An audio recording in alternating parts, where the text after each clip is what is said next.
this performance of the Super Falcons so far has been totally appalling. We have to say the truth. A lot of expectations and hope were raised on the shoulders of these Falcons, yes, coming into this competition. But it has been so very, very appalling, so very poor that the performances hasn't matched or reached what we had of them.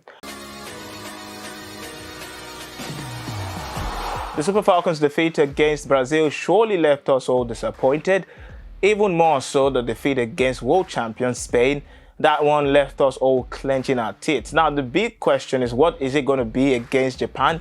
The final group game in their Paris 2024 Olympic Games campaign. And of course, we're looking towards that. It's going to be played on Wednesday. And this is our preview of it. You're welcome to the show. My name is Ayomide, and this is the Nutmeg on Guardian TV. I have Chooks here with me. He makes his debut here on the Nutmeg. Chooks, welcome to the Nutmeg. Maybe not the best time to be talking about football because of, primarily because of the Super Falcons, by the way.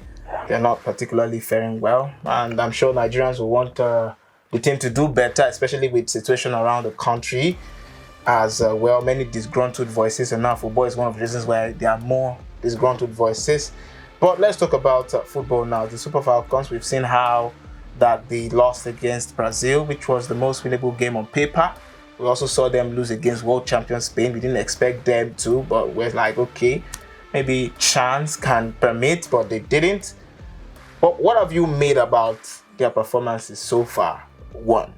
2, also, how do you see us even getting a result, or do you see us getting a result? Because against Japan, it's an entirely different proposition. Different ball game. A different ball game entirely. So really, let me let you into it. What do you think happens against Japan? Oh, first and foremost, I have to say thank you very much. It's a privilege being here this morning. So I would say this performance of the Super Falcons so far has been totally appalling. So sorry to Nigerians, but we have to say the truth. There are a lot of expectations and hope were raised on the shoulders of these Falcons, yes, coming into this competition. But it has been so very, very appalling, so very poor that the performances hasn't matched or reached what we had of them. Just look at the first game against Brazil.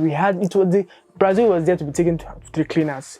We would have defeated Brazil, but we lost a lot of chances. Yes. The Brazil, we all know, they didn't show up against the Super Falcons. Yes. It was there for the taking. And the story was sort of like similar against Spain. Against Spain. Yes, but now they have a chance to salvage something, whatever that could be. Maybe they finish as one of the third best, the best third place teams.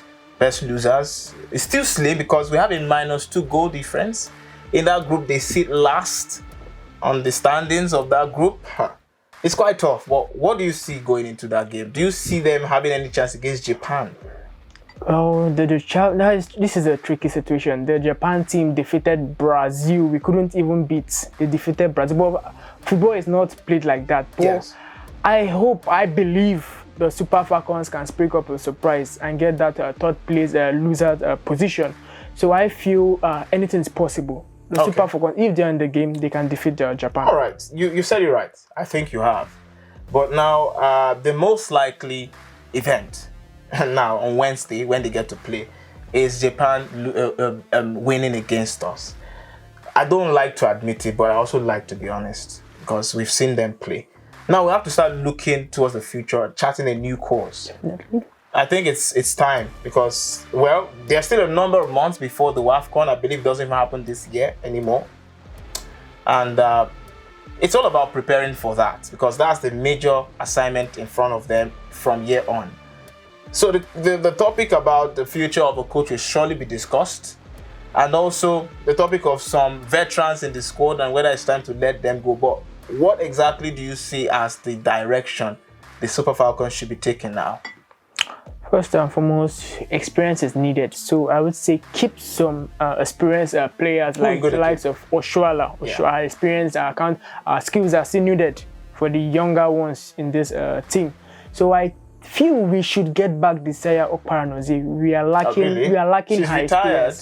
If there's a way we can beg her, but we are really missing her. I do feel that when it comes to the attack, we have the talent. We definitely have the talent, but I don't know why Randy Waldrum has not got it right in that department, especially when it comes to the attack, because he did mention coming into the games that he thinks the squad is better prepared than last year at the World Cup.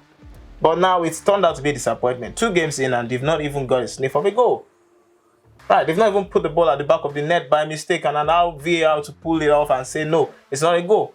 So now, it's difficult, really, but I think you were also telling me about, integrating the age grades. Yeah. I mean, the Flamingos and the Falconets, they're not doing badly. So how do you think we can try to blood some of these talents into the team? Sorry if I can go back to what you said about scoring goals. You can't score goals when there's no supply from the midfield. He has to look at the midfield, where he's getting things right and where he's getting things wrong. It's from the midfield that everything will be settled out. Then back to what you asked me now. I feel the age grades are doing very well. The under 17, the under 20, just take a look at them. There are some players you can pick from that team, add them into the Super Falcons, the senior team that can do very well. If you look at other teams, other countries, they have something called continuation, bringing their age grades and putting them into the senior teams when they are ready. So I feel the Super Falcons will benefit a lot. And I say benefit a lot from the age grades, looking at sort of players. Okay, Chooks, just before I let you go now, what's your prediction going into Wednesday's game? Just quick prediction. Quick prediction, Super Falcons 1-0. Yeah, I didn't expect you to predict against the Super Falcons, but that is hanging by a thread. We'll see how that pans out. Thank you very much for watching. This is a full complement of this edition of the Nutmeg, and you can be part of our community on YouTube by hitting the subscribe button, and also get all our latest content when you tap the notification bells. And thank you very much, Josh. My pleasure. For making it here. And trust me, you can also follow us on social media, our Guardian Nigeria, as well over there. My name is Ayomide Shotubo. I'll see you next time.